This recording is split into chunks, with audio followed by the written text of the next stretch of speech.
Hello and welcome to White Glove Reviews. In this video, we're going to take a look at the Spyderco Manbug.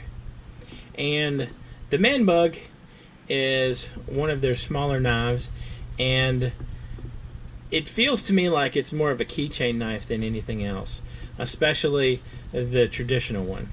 Now, there's two versions of the Manbug. There's this version that has the very light scales on it, and then there's the heavier version that has the G10 scales. Now, let me show you these knives real quick. They're pretty good size as little pocket knives go. Let me grab a ruler. Alright. As you can see, the blade's a little bit under 2 inches, and it's a little bit over 4 inches open. It has a lock. It's a lock blade. It has a small lock, and if you can see, the blade is VG10 steel, and I'll include a link in the description below talking about the different steel qualities if you're interested. And these Spydercos are made in Japan. This one is made in Japan, as is the G10 one. And the G10 one is also VG10 steel, and it's just heavier because of the scales, and it's got metal fittings and that kind of thing, or metal fixtures. So these knives both, they come out of the package very sharp, out of the box real sharp. I mean, they're sharp little knives. And the traditional one, the not G10 one, this is light enough and small enough that you could easily include it on your keychain. And let me grab my keychain for comparison. Like, this is just a Swiss Army knife. This is the size of a Swiss Army knife Classic, and as you can see, it's not a Classic, but it's the same size. It's comparable in size to that. So if you carried a Classic on your keychain, it's not that much more of a stretch. And also, I mean, like I said, it's a very light knife. This one feels like a keychain knife to me. The G10 one feels like a small pocket knife to me.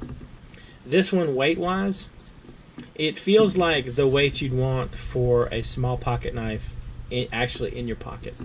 And although they're small, you still have the Spyderco, the traditional Spyderco hole to ease the opening of the knife, and you can do it even with gloves on when the gloves are bunching up at your fingers. So as you can see, like so. And this one is also pretty darn sharp. So if you're looking for a nice keychain or pocket knife, this one for sure. I would say this is a little heavy to go on your keychain, but this feels good. It feels like it's a good weight for a pocket knife, like the traditional, you carry a pocket knife kind of knife. Now, I've never figured out exactly why the Manbugs exist. I mean, I can see this one. This one is a new take on it. It's a new kind of just different take on the Manbug. But this is the Ladybug. And it's hard to tell the difference between these two. There's not much difference. I kind of wonder if it's just people, like there were guys out there who didn't want to carry a knife called Ladybug. But anyway, I do very much, if I were to pick between the two of these, I would very much pick the G10 version. And it feels like it feels like a much more substantial knife. Now, I think it's also about twice as much as the normal one. So there is, it is relevant. But if you're looking for a small lock blade, and as you can see, they're real sharp. If you're looking for a small lock blade, either as a keychain knife or as a pocket knife, Manbug's not a bad choice. And these are made in Japan. Spyderco has a tendency to make knives in a lot of different places. And they'll make some knives in China, they'll make some knives in the US, they'll make some knives in Japan, and here and there. So The Japanese knives tend to be pretty good. The ones made in China, like well, this is a tenacious, and this one is made in China, and it's still a pretty solid knife. So just because this, I mean, like the steel and the blade in this is less expensive than the VG10 steel for these. So I mean, like there are cost differences and material differences, but because the Spyderco knife in China is made in China doesn't mean it's a bad knife. It just means it has some less expensive parts to it. So if you're looking for a good pocket knife, I'd go with this one. If you're looking for a good keychain knife, I'd go with this one. And if you want something that's purple, you can get a ladybug.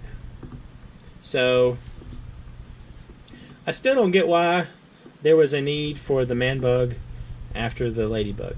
I would have just as well have seen a G10 version of the ladybug. But anyway, I guess maybe it's a sale issue where some guys don't want to carry ladybugs. Anyway, I have no idea. If you have an idea about that, you can leave a comment in the description down below and explain it to me. And if you have any of these knives, and if you've liked or disliked these knives, please leave a comment and let me know how they work out. And if there's anything you'd like to see me take a look at, also leave a comment. And if you've enjoyed this video, please like and subscribe. And I hope you have an excellent day.